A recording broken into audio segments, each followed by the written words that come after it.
चारों तरफ सभी राजाओं को निमंत्रण दिया गया, इस समय यज्ञ होगा, आप लोग सब आवे।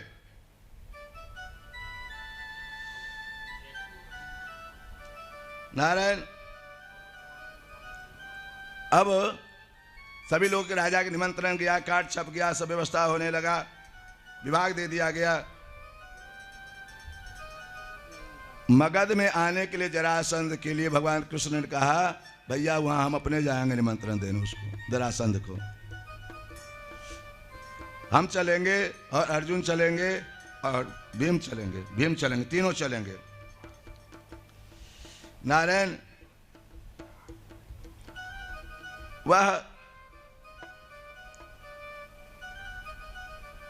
संध्या वेला में कुछ लोग कहते हैं, कुछ लोग सुबह वो दान कर रहे थे। हरिश्चंद्र, ये जरासंध रोज ब्राह्मणों को दान करता था, गरीबों को, ब्राह्मणों को दान करता। याद रखना जरासंध का बात, बहुत बढ़िया कहता है जरासंध। सब दान कर रहा था, सभी को दे रहा था। उसी समय सबसे पीछे भगवान थे, कृष्ण थे, अर्जुन थे, भीम थे। इनका जब समय आया, नारायण,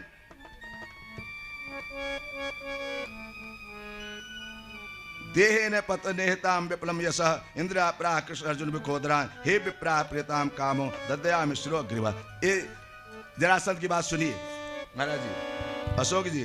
हे विप्राह प्रियताम कामो ददाम्यात्म शिरो अपिवा। हे ब्राह्मण देवता, सब लाइन से दे रहे हैं। तो उन्होंने कहा मुझे भिक्षा नहीं चाहिए। भगवान कृष्ण ने कहा, सब आगे वही थे, मुझे भिक्षा नहीं चाहिए। तो महाराज आप जो मांगे, ब्राह्मण यदि सिर शिरोग्रीवा, यदि ये ब्राह्मण सिर, मदन जी जरासंध का ब्राह्मण यदि सिर मांग ले तो तैयार है, सिर तलवार लेकर तैयार हो गया। यदि भगवान कह देते तो युद्ध नहीं करते, काट के दे देता। शिरोग्रीवा, मैं काट के देता हूं आपके चरण में। यह है भारत भूमि। दुष्ट भी धर्म के मामले में डिगमगाता नहीं है। आज का छल नहीं है, आज बात बात में धोखा है, सभी धोखे में रहते हैं, धोखा कर। वह जरासंध, भगवान ने कहा हे जरासंध यदि कुछ देना चाहते हो हमको, युद्धम नो देहि राजन द्वंसो यदि मन्य से, मुझे युद्ध चाहिए।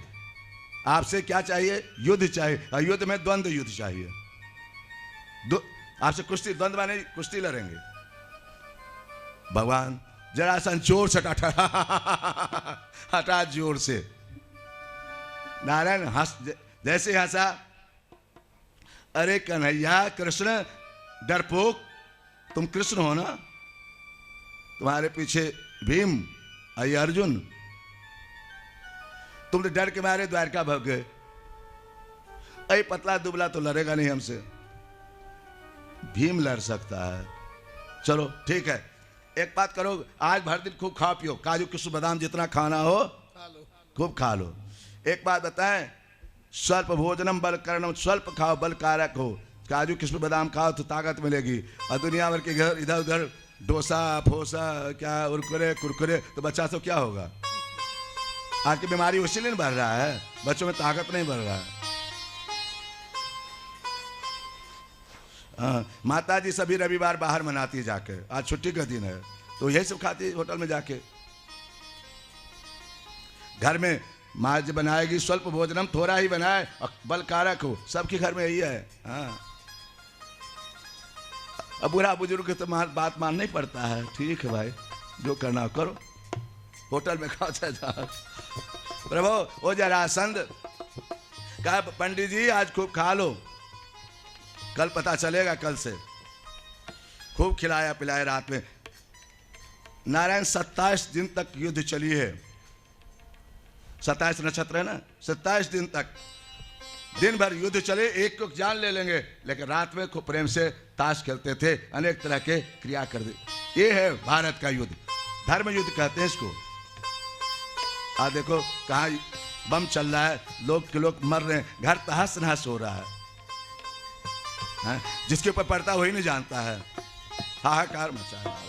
ठाकुर जी कहते हैं ठाकुर जी क्यों ऐसा करवाते हो, लेकिन जब अत्यधिक अत्याचार बढ़ता है तो प्रकृति अपने आप गड़बड़ा देता है। कुछ न कुछ करके। बाहर हैं असुर अधम अभिमानी, तब भगवान अवतार लेके कुछ न कुछ प्रकृति अपना उपाय कर लेती है। नारायण भीम से और जरासंध से द्वंद्व युद्ध हो रहा है रोज। भीम ने कहा ठाकुर जी से रात में, ठाकुर जी आप लोग खूब खाते हो माल, हमसे युद्ध करवाते हो, कुश्ती लड़ाते हो, हम थक गए, हमसे अब युद्ध किए नहीं जाता है, बहुत थक गए हैं अब, और मरेगा नहीं। कहा भैया तो हमारे तरफ देखा करो, तो हमारे तरफ देख लिया करो। कहा ठीक है। फिर चला दूध, द्वंद्व युद्ध चला कुश्ती। नारायण दोनों तरफ से कुश्ती चल रहा है। 5 दिन, 6 दिन, 7 दिन, 9 दिन, 10 दिन, 11 दिन, 12 दिन, 13, 14, 15, 16, 17, 18, 19, 20, 21, 22, 23, 24। ठाकुर जी अब तो बहुत थकावट है, भैया हमारे तरफ देखो। नारायण ठाकुर जी ले गए थे कि भैया हमारे तरफ इशारा देखना, ऐसे ऐसे देख, ऐसे किए ठाकुर जी, ऐसे किए, ऐसे फेंक देना। लेकिन भीम ये नहीं देखे, फेंकना देख लिए, ये नहीं देखे। भीम पकड़ के पांव चीर दिए, जरासंध को 2 तरफ फेंके, लेकिन धीरे धीरे वो फिर सट किया। अब भयानक 26वें दिन, अब एक तो मार दो तुम, आज भयानक। नारायण ये जरास मगध वाले को भयंकर युद्ध हुआ। नारायण ठाकुर जी 7वें दिन फिर लिए, कहा भैया हमारे तरफ देखो ना। फिर ऐसे लेकर धीरे से किए, ओ चीर के पुनः ऐसे फेंके, जैसे भोगे। बोलो जरासंध उद्धारक भगवान की जय। आज जरासंध, जरा मैंने ये बुढ़ापा, जरा मैंने बुढ़ापा 50 के बाद बुढ़ापा छा जाती है। नारायण धीरे धीरे जरासंध मारा जाता है। नारायण इधर भगवान श्री कृष्ण जेल में पड़े हुए राजाओं के पास जाते हैं और राजाओं सबसे कहते हैं महाराज आप लोग अपने अपने घर की ओर प्रस्थान करें। और महाराज युधिष्ठिर यज्ञ कर रहे हैं, उसमें सब लोग आप लोग सम्मिलित होइए उस यज्ञ में। मतलब सम्मिलित होना तो कुछ ले लेके आइए। हाँ सम्मिलित में हो रहे हैं, सब ले लेके आइए तब ना यज्ञ होगा। इतना बड़ा यज्ञ राजा मरुत एक यज्ञ किए थे, भूतों ने भविष्य आज तक कोई नहीं किया, ब्राह्मण लोग नहीं ले जा पाए दक्षिणा। वह युधिष्ठिर के यज्ञ में काम आया, वो संपत्ति उसको भी लाया गया। एक बात बताओ मेरी माता मेरी बहन, जब यज्ञ जब होने लगा, बहुत दिनों तक यज्ञ चला। एक बार एक गिरगिट बोल रहा था, इतना बड़ा यज्ञ हुआ, लोग ब्राह्मण रोज खाते हैं, साधु रोज खाते हैं, मैं रोज आता हूं। वो गिरगिट का आधा शरीर सोना का था, आधा शरीर वैसे ही था, आधा सोना का आधा वैसे ही था। पूरा शरीर सोना हो जाए तो रोज आता था। तो किसी ने संत ने पूछा ऐसा क्यों करते हो तुम, पूरा शरीर सोना हो जाए, आधा शरीर एक सोना कैसे हुआ? तो महाराज पहले समय में एक ब्राह्मण थे, अकाल पड़ा हुआ था, तो उनकी पति पत्नी चना चुनती थी, चना की सत्तू बना के अपने खाती थी, तीनों आदमी के।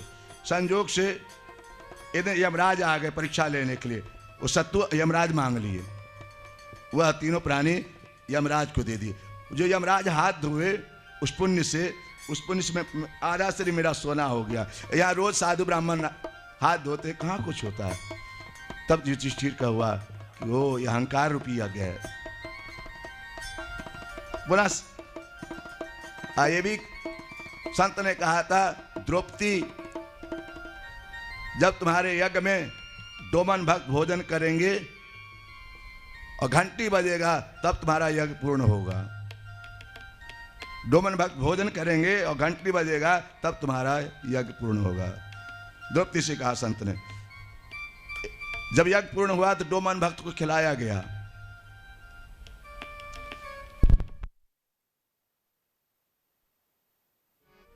बेटा से मेरी पुत्री का विवाह है, वो अपना अपमान समझा। नारायण, ये बात नारद जी के द्वारा पता चला कि मेरा भतीजा, एक बात बताएं, हम देखते हैं सोनू जी को अपने भाई के संतान पर ज्यादा ममत्व होता है, बहुत ममत्व, ये सही है।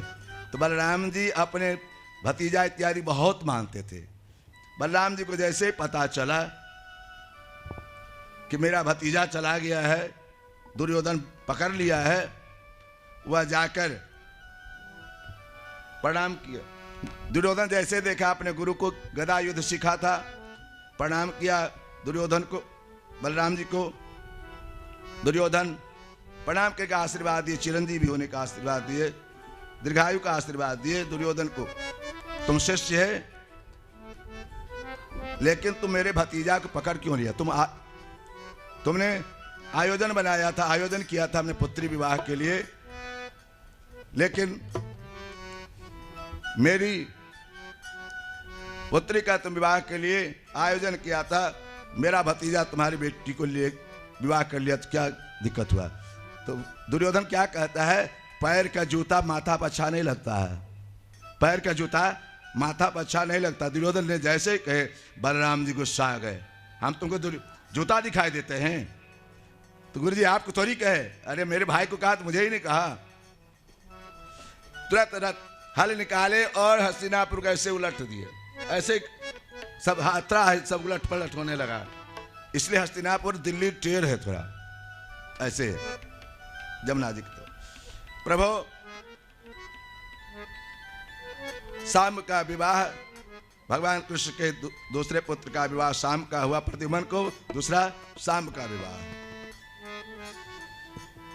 नारायण, इसी में एक बार नारद जी को इच्छा हो गई कि ठाकुर जी 16,108 रान कैसे सबको खुश रखते हैं, सबको एक साथ कैसे प्रसन्न रखते हैं। 16,000, कोई तो नाराज होती ही होगी, कोई तो दुखी होती ही होगी। तो नारद जी परीक्षा के लिए 16, देखो नारायण 16,108 भवन था, 16 सबके साथ रहते थे ठाकुर जी। यहाँ तो एक रूम में रह काम नहीं चलता है ना। 16,108 भवन था, सब दासी दास थे, सबके लिए सेवा में, अपने रानियों के लिए कोई भेद नहीं था वहां पर। ये है 16,000 लाए तो ऐसे रख दिए, सो नहीं था। नारायण 16,108 रानी के साथ भगवान कैसे रहते। नारद जी 3 बजे उठे बेचारे, 3 बजे उठकर निकलते हैं तो देख रहे भगवान पीछे गेट से राम राम कह कॉलबेल बजाए, रुक्मणी हाथ जोड़ी, महाराज आप ठाकुर जी कहाँ हैं? ठाकुर जी से मिलने की इच्छा है, ठाकुर जी स्नान कर रहे हैं, अभी तुरंत बुला रहे हैं। कहने नहीं हम आ रहे हैं, थोड़ा सा यही ठाकुर जी हैं। अच्छा कोई बात, हम आ रहे। फिर चले गए नारायण जामवती की यहाँ, तब तक स्नान इत्यादि करके पूजा कर रहे थे। फिर घंटी बजाए, ठाकुर जी कन्हैया कहाँ है? द्वारकाधीश। तो अभी सब पूजा कर रहे हैं, संध्या में बैठे हुए हैं। देखे बैठे ना नारद जी, बुलाते हैं उनको, कहना नहीं करने दीजिए संध्या, हम निकलते हैं। तीसरे जगह गए सत्यभामा के यहाँ, तो सत्यभामा सुबह सत्यभामा दान करा रही थी, ब्राह्मणों को बुलाकर दान करा रहे थे। सुबह सत्यभामा दे रहे थे, ठाकुर जी दान कर रहे थे। ठाकुर जी आप यहाँ? हाँ आप यहाँ आइए। अच्छा, फिर आगे बढ़ते हैं। नारायण इसी तरह से 16,108 रानी के पास नारद जी 1,000 में पांव दुखाने लगा। अब क्या, अब कहीं नहीं जाएंगे, 1,000 घर में जा पाइएगा? एक साथ चलना पड़ जाए 1,000 घर में तो नहीं चल पाएंगे। नारद जी 1,000 में कह के अब नहीं जाएंगे। सब जगह ठाकुर जी दर्शन दिए नारद जी को, किसी न किसी रूप में। नारायण कहीं जल क्रीड़ा करे, जल क्रीडांतम कापे बाहर मुख्यालतम कुत्रादिमुख्योदतम गा सुलम कदा। कहीं दान कर रहे हैं, कहीं कथा कह रहे हैं, कहीं हंस रहे हैं, दोनों पति पत्नी मजाक उड़ा रहे हैं, कहीं बच्चों को खिला रहे हैं गोद में लेकर। ध्यात्मिका पुरुषम प्रकृते परम स्वस्त्रम गुरुवाप किम हो गए सपर्या। नारायण इसी तरह से नारद जी महाराज ठाकुर जी के पास जाकर साष्टांग दंडवत हो जाते हैं। ठाकुर जी कहते हैं नारद जी क्या बात, ठाकुर जी आपकी माया कौन पहचान सकता है। कहे नारद ब्रह्मा इत्यादि कोई पार नहीं पा पाए ठाकुर जी माया के। इधर नारायण नारद जी जाके ठाकुर से कहते ठाकुर जी कंस के जरासंध के जेल में, जरासंध के जेल में राजा लोग बंद हैं, सब त्राहि त्राहि कर रहे हैं, उनकी रक्षा की कोई उपाय किया जाए। ठीक कहते हैं। नारद जी की प्रेरणा से भगवान ठाकुर जी युधिष्ठिर जी भैया युधिष्ठिर के पास गए। युधिष्ठिर जी से कहे भ्राता मेरी इच्छा है कि राजसूय यज्ञ किया जाए, राजसूय यज्ञ किया जाए और राजसूय यज्ञ में सभी को निमंत्रण दिया जाए, आमंत्रण किया जाए। भाई यज्ञ जब करेंगे तो पहले से तैयारी करना पड़ेगा ना, और यज्ञ का एक विधि है, सब व्यवस्था करना चाहिए। तुम रसोई देखोगे, तुम कोठार देखोगे, तुम कोठार देखोगे, तुम आएगा एक स्वागत देखोगे, तब यज्ञ सुंदर रूप से सुसंपन्न होता है। अपने शुभ कुछ नहीं होगा। इसीलिए नारायण राजसूय यज्ञ में युधिष्ठिर जी ने भगवान श्री कृष्ण के कहने पर कौरव और कर्ण को कोषाध्यक्ष बना दिया था। कोषाध्यक्ष वो आशीर्वाद मिला हुआ था, उसको मन ही मालूम था, कर्ण को और दुर्योधन को नहीं मालूम था। उसके आशीर्वाद था जिस अन्न को छुएगा वो दुगुना हो जाएगा, जिस वस्तु को छुएगा वो दुगुना हो जाएगा। इस बात को न कर्ण को मालूम था, दुर्योधन को, भगवान कृष्ण को मालूम था। तो ये क्या कि शत्रुता में जितना धन आवे खूब बांटे, खूब बांटे, जितने बटाए उतने बढ़े, जितने बांटे उतने बढ़े। हाँ प्रभु वह जरासंध के जेल में बंद है। भगवान युधिष्ठिर जी से कहते हैं दिग्विजय के लिए निकले। चारों तरफ सभी राजाओं को निमंत्रण दिया गया, इस समय यज्ञ होगा, आप लोग सब आवे।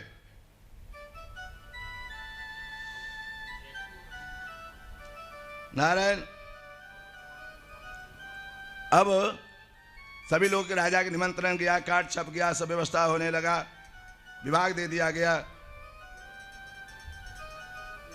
मगध में आने के लिए जरासंध के लिए भगवान कृष्ण ने कहा भैया वहां हम अपने जाएंगे निमंत्रण देने उसको, जरासंध को। हम चलेंगे और अर्जुन चलेंगे और भीम चलेंगे, तीनों चलेंगे। नारायण वह संध्या वेला में कुछ लोग कहते, कुछ लोग सुबह वो दान कर रहे थे। हरिश्चंद्र ये जरासंध रोज ब्राह्मणों को दान करता था, गरीबों को ब्राह्मणों को दान करता। याद रखना जरासंध का बात, बहुत बढ़िया कहता है जरासंध। सब दान कर रहा था, सभी को दे रहा था। उसी समय सबसे पीछे भगवान थे, कृष्ण थे, अर्जुन थे, भीम थे। इनका जब समय आया नारायण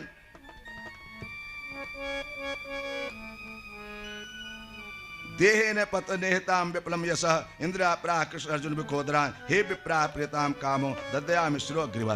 ये जरासंध की बात सुनिए महाराज जी, अशोक जी। हे विप्राह प्रियताम कामो ददाम्यात्म शिरो अपिवा। हे ब्राह्मण देवता, सब लाइन से दे रहे हैं।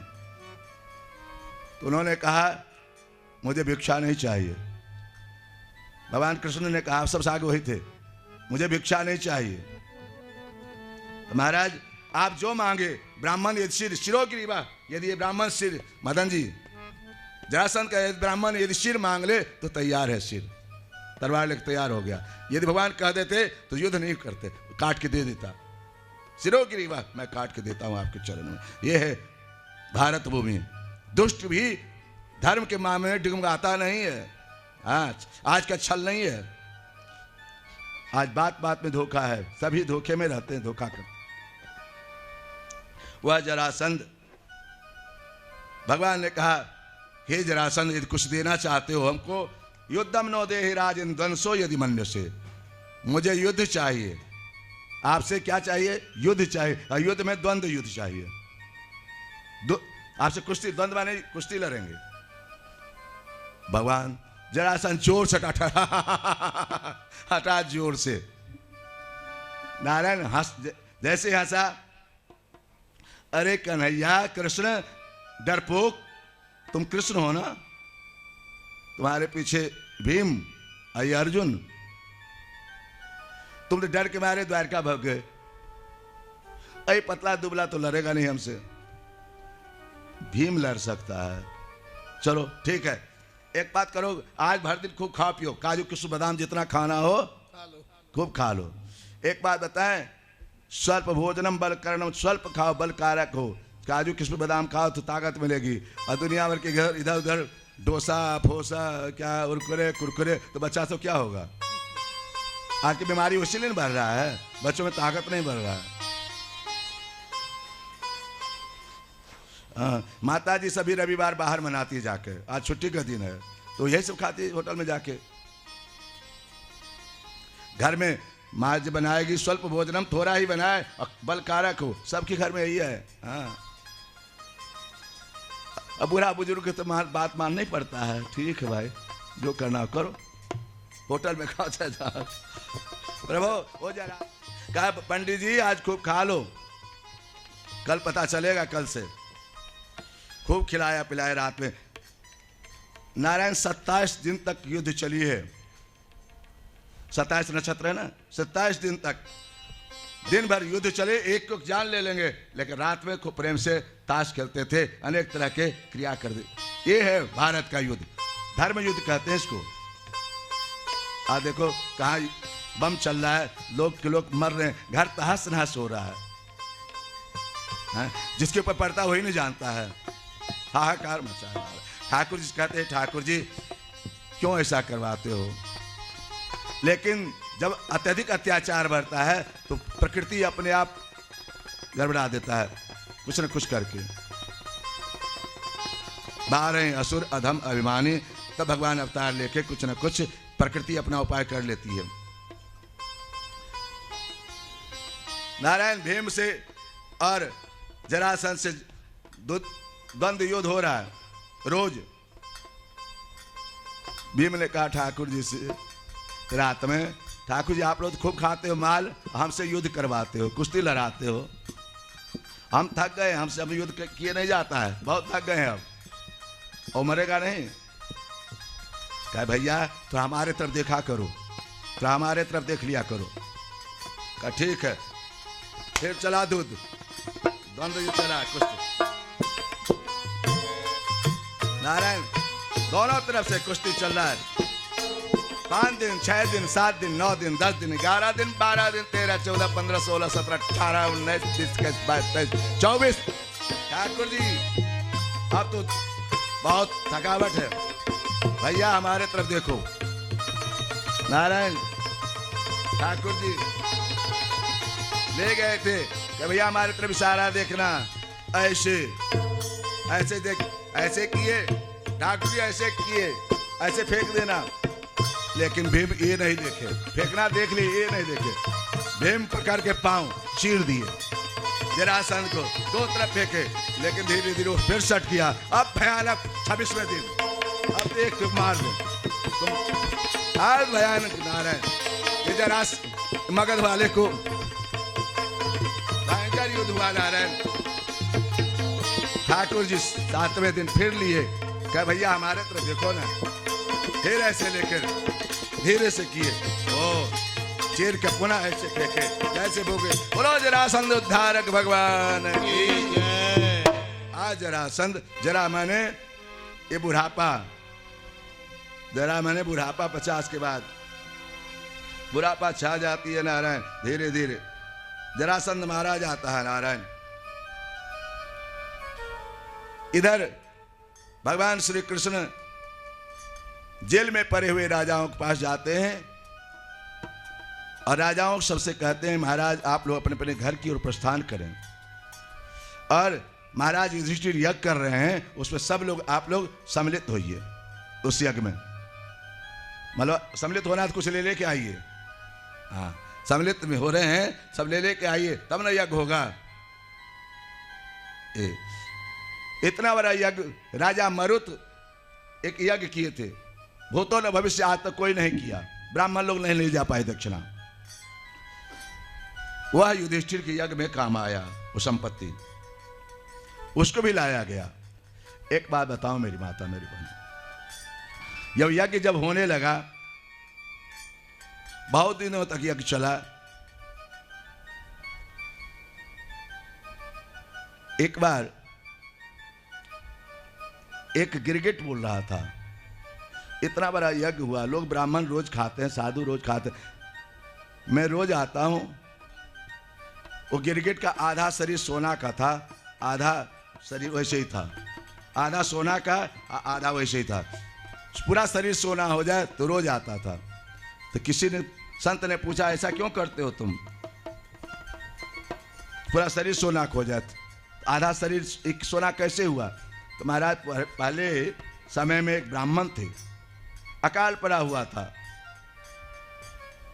तो उनकी पति पत्नी चना चुनती थी, चना की सत्तू बना के अपने खाती थी, तीनों आदमी के। संजोग से इधर यमराज आ गए परीक्षा लेने के लिए, वो सत्तू यमराज मांग लिए, वह तीनों प्राणी यमराज को दे दिए। जो यमराज हाथ धोए उस पुण्य से, उस पुण्य में आधा शरीर मेरा सोना हो गया। यहाँ रोज साधु ब्राह्मण हाथ धोते कहाँ कुछ होता है।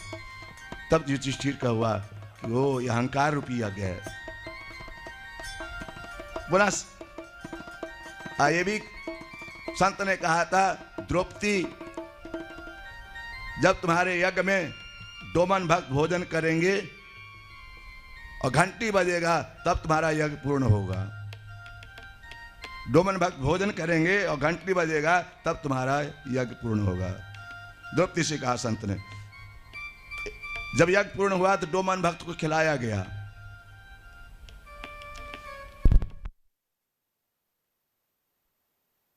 सीताराम सीताराम सीताराम सीताराम सीताराम सीताराम सीताराम सीताराम सीताराम।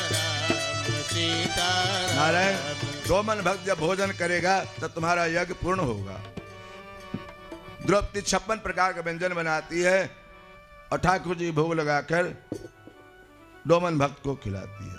डोमन भक्त ने क्या किया, 56 प्रकार के एक साथ सान के एक ही साथ सान के खाने लगे। द्रौपदी को हंसी आ गई, आखिर वो तो वही है ना। भाव गलत हो गया, घंटी नहीं बजी। भगवान से कहे, भगवान कृष्ण ने कहे थे डोमन भक्त जो खाएगा तो तुम्हारा यज्ञ पूर्ण होगा। कुछ विकार आ गया था तुम्हारे मन में द्रौपदी? हाँ भैया, वो इतना प्रेम से बनाए और सब सान खा गए। नहीं समझी, सब हमको भोग लगा के खा गए। प्रसाद में भेद नहीं होता, ये खराब है ये अच्छा है, नहीं बोलना चाहिए। भगवान जब भोग लग गया तो अच्छा ही अच्छा है, नहीं बोलना चाहिए। प्रभु पुनः डोमन भक्त के लिए भोजन बनाई, प्रसाद बनाई, ठाकुर जी को पुनः खाए, तब घंटी बजा टन टन टन टन करके। बोलो डोमन भक्त की जय। प्रभु भगवान श्री कृष्ण के अग्रज पूजा। अब यज्ञ जब होगा सबसे बड़ा अध्यक्ष किसको बनाया जाए? इस यज्ञ का हेड बनाना चाहिए ना। तो सहदेव ने प्रस्ताव रखी कि भगवान कृष्ण को बनाया जाए। सब ताली पीट के स्वागत की, इनको बनाया जाए। सबने स्वागत की, लेकिन शिशुपाल नाराज हो गया। बुआ का लड़का शिशुपाल जलनशील लोग। एक बात बताएं, बहुत लोगों को आपकी उन्नति से जलन है, उन्नति से वो जले जाते हैं बेचारे, बहुत को स्वभाव होता है। वह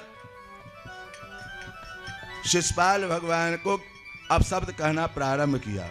भगवान ने कहा भाई 99 गाड़ी